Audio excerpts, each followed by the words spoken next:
Doctor Sudhakar. ಇವತ್ತಿನ topic vitamin D. ಈ vitamin D common ಆಗಿ ನಾವು ಸನ್ಲೈಟಲ್ಲಿ ಎಕ್ಸ್ಪೋಸ್ ಆದರೆ ಸ್ಕಿನ್ ಮುಖಾಂತರ ನಮಗೆ ಈ ವಿಟಮಿನ್ ಡಿ ನಮ್ಮ ದೇಹಕ್ಕೆ ದೊರೆಯುತ್ತೆ. ಆಮೇಲೆ ಇದು ಯಾವ ಥರಪ್ಪ ಅಂತಂದ್ರೆ ಇದು ಒಂದು ಫ್ಯಾಟ್ ಸಾಲಬಲ್ ವಿಟಮಿನ್ ಆದ್ದರಿಂದ ಇದು ಏನಾಗುತ್ತಪ್ಪ ಅಂದರೆ ಬಾಡಿಯಲ್ಲಿ ಸ್ಟೋರ್ ಇರುತ್ತೆ. ಸ್ಟೋರು ಲಿವರಲ್ಲಿ ಇರುತ್ತೆ. ಎಷ್ಟು ದಿನಪ್ಪ ಅಂದರೆ ಒಂದು 6 ತಿಂಗಳಿಂದ 1 ವರ್ಷದವರೆಗೂ ಸ್ಟೋರ್ ಇರ್ಬೋದು ಈ ವಿಟಮಿನ್ ಡಿ. ಆಮೇಲೆ ಕಾಮನ್ ಆಗಿ ಜಾಸ್ತಿ ಯಾವ ಟೈಮಲ್ಲಿ ಸಿಗುತ್ತಪ್ಪ ಅಂದರೆ ವಿಟಮಿನ್ ಸಿಗೋದಪ್ಪ ಅಂದರೆ ನಿಮಗೆ ಎಳೆ ಬಿಸಿಲು ಅನ್ನೋಕ್ಕಿಂತನೂ 10 ಗಂಟೆಯಿಂದ 3 ಗಂಟೆ ಒಳಗಡೆ ವಿಟಮಿನ್ ಸ್ವಲ್ಪ ಇವಿ ರೇಸ್ಗಳು ಜಾಸ್ತಿ ಇರ್ತವೆ. ಆದರೂ ಕೂಡ ಸ್ವಲ್ಪ ಒಂದು ಇಲ್ಲಿ ತುಂಬ ಅಂದರೆ ಒಂದೊಂದ್ಸಲ ಸ್ಕಿನ್ ಕಲರ್ ಮೇಲೂ ಕೂಡ ಟೈಮ್ ಡಿಫ್ರೆನ್ಸ್ ಬೀಳುತ್ತೆ.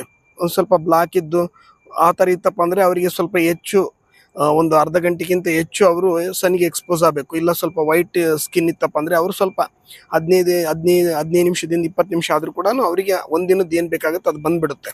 ಸ್ವಲ್ಪ ಮೆಲನಿನ್ ಅಂದರೆ ಮೆಲನಿನ್ ಪಿಗ್ಮೆಂಟೇಷನ್ ಯಾರು ಜಾಸ್ತಿ ಇರ್ತಾರೆ ಅಂದ್ರೆ ಸ್ವಲ್ಪ ಡಾರ್ಕ್ ಸ್ಕಿನ್ ಇರೋರು ಸ್ವಲ್ಪ ಜಾಸ್ತಿ ಸನ್ಲೈಟ್ಗೆ ಎಕ್ಸ್ಪೋಸ್ ಆದಾಗ ಅದು ಡೈಲಿ ಏನು ಬೇಕಾಗುತ್ತೆ ಅದು ಬಂದುಬಿಡುತ್ತೆ. ಆಮೇಲೆ ಇದರಲ್ಲಿ ಹೇಗಿರುತ್ತಪ್ಪ ಅಂದರೆ ಇದು ಒಂದು ವೇಳೆ ಈ ಸ್ಕಿನ್ ಒಂದು ವಿಟಮಿನ್ ಡಿ ಡೆಫಿಷಿಯನ್ಸಿ ಆಯ್ತಪ್ಪ ಅಂತಂದರೆ ಏನೆಲ್ಲ ಸಿಂಪ್ಟಮ್ಸ್ ಕಾಣ್ಬೋದಪ್ಪ ಅಂತಂದರೆ ಫಸ್ಟು ಸುಸ್ತು. ಕಾಮನ್ ಆಗಿ ಅವರಿಗೆ ಸುಸ್ತು ಆಗ್ತಾನೆ ಇರುತ್ತೆ. ಆಮೇಲೆ ಮೂಡು, ಆಮೇಲೆ ಅವ್ರಿಗೆ ನೋಡಿದರೆ ಒಂದು ಇದಿರಲ್ಲ, ಏನೋ ಒಂದು ಅಂದರೆ ಒಂದು ಡಿಪ್ರೆಷನ್ ಮೂಡ್ ಇರ್ಬೋದು. ಏನೋ ಒಂದು ಈಗ ಎದ್ದಾಗ ನೋಡಿ ಅದು ಒಂದು ಬಸ್ ಇರಲ್ಲ, ಡೈಲಿ ಏನನ್ನು ನಾವು ರುಟೀನ್ ಮಾಡ್ತಾ ಇರ್ತೀವಿ ಆ ಥರದ್ದಿರಲ್ಲ, ಏನೋ ಒಂದು ಸುಸ್ತಲ್ಲಿರ್ತಾರೆ, ಆ ಥರದ್ದು ಆಗ್ಬೋದು. ಆ ನಂತರ ಏನಾಗುತ್ತಪ್ಪ ಅಂದರೆ ಬೋನಿ ಪೇನ್ಸು, ಸಿಕ್ಕಾಪಟ್ಟೆ ಬೋನಿ ಪೇನ್ಸ್. ಇದರಲ್ಲಿ ಜಾಯಿಂಟ್ ಪೇನ್ ಅಲ್ಲ, ಬೋನಿ ಪೇನ್ಸೇ ಇರ್ತವೆ ಇದರಲ್ಲಿ. ಆಮೇಲೆ ಬೋನಿ ಪೇನ್ಸ್ ಆಗ್ಬೋದು. ಆಮೇಲೆ ಚಿಕ್ಕ ಮಕ್ಕಳಲ್ಲಿ ರಿಕೆಟ್ ಅಂತ ಒಂದು ಕಾಯಿಲೆ ಬರುತ್ತೆ, ಅದಾಗ್ಬೋದು. ದೊಡ್ಡವರಲ್ಲಿ ಹೇಗಾಗುತ್ತಪ್ಪ ಅಂದರೆ ಬೋನ್ಸು ಸಾಫ್ಟ್ ಆಗ್ತವೆ, ಅಂದರೆ ಬೇಗ ಮುರಿದೋಗುವಂಥ ಚಾನ್ಸಸ್ ಜಾಸ್ತಿ. ಬೋನಿ ಪೇನ್ಸ್ ಜೊತೆಗೆ ಏನಾಗುತ್ತೆ ಅಂದರೆ ಬೋನಿ ಪೇನ್ ಇರುತ್ತೆ, ಆಮೇಲೆ ಬೇಗ ಮುರಿದು ಹೋಗ್ತವೆ. ಅಂದರೆ ಸ್ವಲ್ಪ ಎಲ್ಲಾದರೂ ಬಿದ್ದರೆ ಎಡ್ಕೊಂಡು ಬಿದ್ದರೂ ಕೈ ಕಾಲು ಮುರಿತು, ಸೊಂಟ ಮುರಿತು, ಈ ಥರದ್ದೆಲ್ಲ ನಾವು ನೋಡ್ತಾ ಇದ್ದೀವಿ. ಕಾಮನ್ ಆಗಿ ಅಂಥವ್ರಿಗೆಲ್ಲ ಏನಾಗುತ್ತಪ್ಪ ಅಂದರೆ ಈ vitamin D deficiency almost all ಇದ್ದೇ ಇರುತ್ತೆ. ಹಾಗಾಗಿ ಅವು ಏನಾಗ್ತವೆ, ಬೋನ್ ಸಾಫ್ಟಾಗಿ ಈಸಿ ಬ್ರೇಕೇಬಲ್ ಆಗ್ತವೆ ಅಂಥವ್ರು. ಆಮೇಲೆ ಇದು ಸ್ವಲ್ಪ ಏಜ್ ಆದವ್ರಿಗೆ ಕಾಮನ್ ಈ ವಿಟಮಿನ್. ಸ್ವಲ್ಪ 60 ನಂತರ ಸ್ವಲ್ಪ ಇದು ಎಕ್ಸ್ಪೋಸರ್, ಸನ್ಲೈಟ್ ಎಕ್ಸ್ಪೋಸರ್ ಜಾಸ್ತಿ ಆಗಬೇಕು. ಅದಾದ ನಂತರ ಮತ್ತೆ ಬೇರೆ ಏನು ತೊಂದರೆಗಳು ಕಾಣಿಸ್ಬೋದಪ್ಪ ಅಂತಂತಂದರೆ ಇದು ಒಂದು ಯಾವುದಪ್ಪ ಅಂದರೆ ಒಂದು ಸ್ಲೀಪ್ ಡಿಸ್ಟರ್ಬೆನ್ಸ್ ಇರುತ್ತೆ. ಇದರಲ್ಲಿ ಸರಿಯಾಗಿ ನಿದ್ದೆ ಮಾಡಲಿಕ್ಕೂ ಆಗಲಿಕ್ಕಿಲ್ಲ ಈ ವಿಟಮಿನ್ ಸರಿಯಾಗಿ ಇರದೇ ಇದ್ದರೆ. ಆಮೇಲೆ ಇವುಗಳು ಡೆಫಿಷಿಯನ್ಸಿ ನೋಡಿದ್ವಿ, ಇವುಗಳು ಎಲ್ಲೆಲ್ಲಿ ಸಿಗ್ತಾವಂತ ನೋಡೋಣ. ಕಾಮನ್ ಆಗಿ ಈ ವಿಟಮಿನ್ ಡಿ ಫಸ್ಟು ಸನ್ಲೈಟಿಂದ ಸಿಗುತ್ತೆ. ಇಲ್ಲಪ್ಪ ಅಂತಂತಂದರೆ ನಿಮಗೆ ಸ್ವಲ್ಪ ನಾನ್ ವೆಜ್ಜಲ್ಲಿ ಈ ಆಯಿಲ್ ಫಿಶ್ ಅಂದರೆ ಸಾಲ್ಮೋನ್ ಫಿಶಲ್ಲಿ ಸಿಗುತ್ತೆ. ಇಲ್ಲಾಂದರೆ ಎಗ್ ಯೋಕಪ್ಪ ಅಂತಂದರೆ ನಿಮಗೆ ಒಂದು ಎಗ್ಗಲ್ಲಿ ಹಳದಿ ಇದೆಯಲ್ಲ, ಒಂದು ಎಲ್ಲೋ ಪಾರ್ಟ್ ಇದೆಯಲ್ಲ, ಅದರಲ್ಲಿ ನಿಮಗೆ ವಿಟಮಿನ್ ಡಿ ಸಿಕ್ಕುತ್ತೆ. ಆಮೇಲೆ ನಾನ್ ವೆಜ್ಗಳಲ್ಲಿ ಮೀಟ್ಗಳಲ್ಲಿ ಕಾಮನ್ ಆಗಿ ಈ ಮಟನ್ನಲ್ಲಿ ಆ ಥರದ್ರಲ್ಲಿ ಇದೊಂದು ಲೀವರ್ ಇರ್ತವೆ ನೋಡಿ, ಅಂಥದ್ರಲ್ಲಿ ಸ್ವಲ್ಪ ವಿಟಮಿನ್ ಡಿ ನಿಮಗೆ ಸಿಗುತ್ತೆ. ಆಮೇಲೆ ನಾನ್ ವೆಜ್ಜು ಇವುಗಳಾಯಿತು. ಆಮೇಲೆ ವೆಜ್ಜಪ್ಪ ಅಂತಂದರೆ ಕಾಮನ್ ಆಗಿ ನಿಮಗೆ ಯಾವುದ್ರಲ್ಲಪ್ಪ ಅಂತಂದರೆ ಮಶ್ರೂಮ್, ಅದು ಸ್ವಲ್ಪ ಬಿಸಿಲಿಗೆ ಅದು ಎಕ್ಸ್ಪೋಸ್ ಆಗಿರುವಂಥ ಮಶ್ರೂಮ್ಗಳಾದರೆ ಅದರಲ್ಲಿ ಕೂಡ ವಿಟಮಿನ್ ಡಿ ನಿಮಗೆ ಸಿಗುತ್ತೆ. ಆಮೇಲೆ ಅದು ಬಿಟ್ಟಪ್ಪ ಅಂದರೆ ಫಾರ್ಟಿಫೈಡ್ ಫುಡ್ಸ್ ಬರ್ತವೆ, ಈ ಮಿಲ್ಕ್ ಆಗಲಿ ಮತ್ತು ಸೀರಿಯಲ್ಸ್ ಆಗಲಿ, ಅದರಲ್ಲೂ ಕೂಡ ಸಿಗುತ್ತೆ. ಇವಾಗ ಆ್ಯಡೆಡ್ ಮಾಡಿ ಕೊಡ್ತಾ ಇದ್ದಾರೆ ವಿಟಮಿನ್ ಡಿ ಕೂಡ ಈ ಮಿಲ್ಕ್ ಪ್ರಾಡಕ್ಟ್ಸ್ಗಳಲ್ಲಿ, ಅಂಥದ್ರಲ್ಲಿ ಸಿಗುತ್ತೆ.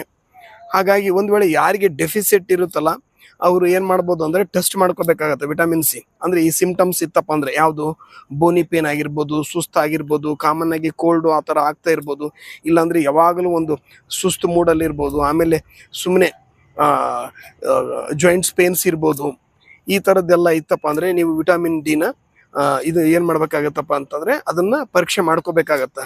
ವಿಟಮಿನ್ ಡಿ ಪರೀಕ್ಷೆ ಮಾಡ್ಕೊಂಡು ಅದರಲ್ಲಿ ಕಮ್ಮಿ ಇತ್ತಪ್ಪ ಅಂದರೆ ಅವಾಗ ಏನು ಮಾಡ್ಬೋದು ಅಂದರೆ ಸಪ್ಲಿಮೆಂಟ್ಸ್ ಆದರೂ ಇರ್ತವೆ. ಇಲ್ಲಪ್ಪ ಅಂತಂದರೆ ಕಾಮನ್ ಆಗಿ ಒಂದು ರೇಂಜಲ್ಲಿ ಯಾವುದು ಕಮ್ಮಿ ರೇಂಜ್ ಅಂದರೆ 30ರಿಂದ 40 ಇತ್ತು ಅಂದ್ಕೊಳ್ಳಿ. ಅವಾಗ ಇದ್ದಾಗ ಒಂದು ವೇಳೆ ಭಾಳ ಜಾಸ್ತಿ ಕಮ್ಮಿ ಇದ್ದರೆ ಅವಾಗ ಸಪ್ಲಿಮೆಂಟ್ಸು, ಇಂಜೆಕ್ಷನ್ಸು ಅದೆಲ್ಲ ಇದ್ದಾವೆ, ಅವು ತೊಗೊಳ್ಬೋದು. ಇಲ್ಲಪ್ಪ ಅಂದರೆ ಲೈಟ್ ಕಮ್ಮಿ ಇತ್ತಪ್ಪ ಅಂದರೆ ಜಸ್ಟ್ ನೀವು ಸನ್ ಎಕ್ಸ್ಪೋಸು ಆಮೇಲೆ ವಿಟಮಿನ್ ರಿಚ್ ಇರುವಂಥ ಫುಡ್ಗಳನ್ನು ತೊಗೊಂಡ್ರು ಕೂಡ ವಿಟಮಿನ್ ಬೇಗ ಜಾಸ್ತಿ ಆಗುತ್ತೆ ಕಾಮನ್ ಆಗಿ. ಹಾಗಾಗಿ ಇದರಲ್ಲಿ ಮೇನ್ ಆಗಿ ನಾವು ನೋಡಬೇಕಾಗಿರೋದಪ್ಪ ಅಂದರೆ ಈ ಒಂದು ವಿಟಮಿನ್ ಏನಿದೆಯಲ್ಲ, ಈ ವಿಟಮಿನ್ ಡಿ ಮೇನ್ ಕೆಲಸನೇ ಕ್ಯಾಲ್ಶಿಯಂ ಕ್ಯಾಲ್ಶಿಯಂನ ಅಬ್ಸಾರ್ಬ್ ಮಾಡೋದು ಬಾಡಿಗೆ. ಅಂದರೆ ಏನಾಗುತ್ತಪ್ಪ ಅಂತಂದರೆ ಈ ವಿಟಮಿನ್ ಡಿ ಇತ್ತಪ್ಪ ಅಂದರೆ ಬಾಡಿಗೆ ಕ್ಯಾಲ್ಶಿಯಂ ಏನಾಗುತ್ತೆ, ಕ್ಯಾಲ್ಶಿಯಮ್ ಬಾಡಿಗೆ ಬರುತ್ತೆ. ಒಂದು ವೇಳೆ ವಿಟಮಿನ್ ಡಿನೇ ಸರಿ ಇಲ್ಲಪ್ಪ ಅಂದರೆ ಕ್ಯಾಲ್ಶಿಯಂ ಮಾಡುವಂಥ ಎಲ್ಲ ಕೆಲಸಗಳು, ಕಾಮನ್ ಆಗಿ ಕ್ಯಾಲ್ಶಿಯಂ ಯಾವುದಕ್ಕೆ ಬೇಕು, ಬೋನ್ ಸ್ಟ್ರೆಂತ್ಗೆ ಬೇಕೇ ಬೇಕು. ಬೋನ್ ಸ್ಟ್ರೆಂತ್ ಆಗಲಿ ಇಲ್ಲಪ್ಪ ಅಂದರೆ ಈ ಹಲ್ಲು ಸ್ಟ್ರೆಂತ್ ಆಗಲಿ, ಈ ಕ್ಯಾಲ್ಶಿಯಂಗಳು ಬೇಕೇ ಬೇಕಾಗುತ್ತೆ. ಅದು ಡೆಫಿಸಿಟ್ ಆದರೆ ಆಟೋಮೆಟಿಕ್ ಕ್ಯಾಲ್ಶಿಯಂ ಕೂಡ ಅಬ್ಸಾರ್ಬ್ ಡೆಫಿಸಿಟ್ ಆಗುತ್ತೆ. ಹಾಗಾಗಿ ಇಲ್ಲಿ ಮೇನ್ ಅಪ್ಪ ಅಂದರೆ ಬೋನ್ ಸ್ಟ್ರೆಂತಿಗೆ ವಿಟಮಿನ್ ಡಿ ಬೇಕೇ ಬೇಕು. ಹಾಗಾಗಿ ಒಂದು ದಿನಕ್ಕೆ ಎಷ್ಟು ಬೇಕಪ್ಪ ಅಂತಂದರೆ ಈ ಚಿಕ್ಕ ಮಕ್ಕಳಿಗೆ ಅಂದರೆ 400 ಇಂಟರ್ನ್ಯಾಷನಲ್ ಯೂನಿಟ್ಸ್ ಬೇಕಾಗುತ್ತೆ. ಅದೇ ಸ್ವಲ್ಪ ಚೈಲ್ಡು ಮತ್ತು ಒಂದು ಅಡೋಲಸೆಂಟ್ಸ್ ಅಂದರೆ ಯುವಕರಲ್ಲಿ ಅವ್ರಿಗೆ ಎಷ್ಟು ಬೇಕಾಗುತ್ತೆ ಅಂದರೆ ಅವ್ರಿಗೆ ಕೂಡ 600 ಇಂಟರ್ನ್ಯಾಷನಲ್ ಯೂನಿಟ್ಸ್ ಬೇಕಾಗುತ್ತೆ. ಯಂಗ್ ಪೀಪಲ್ಗೂ 600 ಯೂನಿಟ್ಸ್ ಬೇಕಾಗುತ್ತೆ. ಆಮೇಲೆ ಮೋರ್ ದೆನ್ 60 ಎಲ್ಡರ್ ಪೀಪಲ್ಗೆಪ್ಪ ಅಂದರೆ 800 ಯೂನಿಟ್ಸ್ ಬೇಕಾಗುತ್ತೆ ಕಾಮನ್ ಆಗಿ. ಅದು ನೋಡಿ ಕೊಡ್ತಾರೆ ಡಾಕ್ಟರ್ಗಳು. ನೀವು ಏನಪ್ಪ ಅಂತಂದರೆ ಮೆಡಿಸಿನ್ ತೊಗೊಳೋದಾಗಲಿ, ಈ ವಿಟಮಿನ್ ಡಿ ಟ್ಯಾಬ್ಲೆಟ್ಸ್ ಇರ್ತವೆ, ಇಂಜೆಕ್ಷನ್ಸ್ ಇರ್ತವೆ, ಅವು ನೀವೇ ತೊಗೊಳ್ಬಾರ್ದು. ಯಾಕಂತಂದರೆ ಅದನ್ನು ನೋಡ್ತಾರೆ, ಅದು ವಿಟಮಿನ್ ಡಿ ಜಾಸ್ತಿ ಆದರೂ ಕೂಡ ತೊಂದರೆ ಇದೆ. ಹಾಗಾಗಿ ಅದನ್ನು ನೋಡಿಕೊಂಡೆ ನೀವು ಡಾಕ್ಟರ್ ಸಂಪರ್ಕ ಮಾಡಿಕೊಂಡು ಈ ಎಲ್ಲ ವಿಟಮಿನ್ ಡಿ ಡೆಫಿಸಿಟ್ ಇದ್ದಾಗ ಏನೇನು ಸಿಮ್ಟಮ್ಸ್ ಇದ್ದಾವಲ್ಲ ಅವುಗಳು ಏನಾದರೂ ನಿಮ್ಮಲ್ಲಿ ಕಂಡು ಬಂದರೆ ಒಂದ್ಸಲಿ ವಿಟಮಿನ್ ಡಿ ಟೆಸ್ಟ್ ಮಾಡಿಕೊಂಡು ಕಮ್ಮಿ ಇತ್ತಪ್ಪ ಅಂದರೆ ಅವರೇ ಒಂದು ಡಿಸೈಡ್ ಮಾಡ್ತಾರೆ ಯಾವ ಥರ ಕೊಡ್ತಾರೆ ಅಂತ. ಇಲ್ಲಪ್ಪ ಅಂದರೆ ಕಮ್ಮಿ ಭಾಳ ಇಲ್ಲಪ್ಪ ಅಂದರೆ ನೀವು ಸನ್ಲೈಟ್ ಎಕ್ಸ್ಪೋಸು ಆ ಥರದ್ದೆಲ್ಲ ನ್ಯಾಚುರಲ್ ಆಗಿ ಏನೇನು ಹೇಳಿದ್ವಲ್ಲ ಅದೆಲ್ಲ ಮಾಡ್ಕೋಬೋದು. Okay friends, thank you.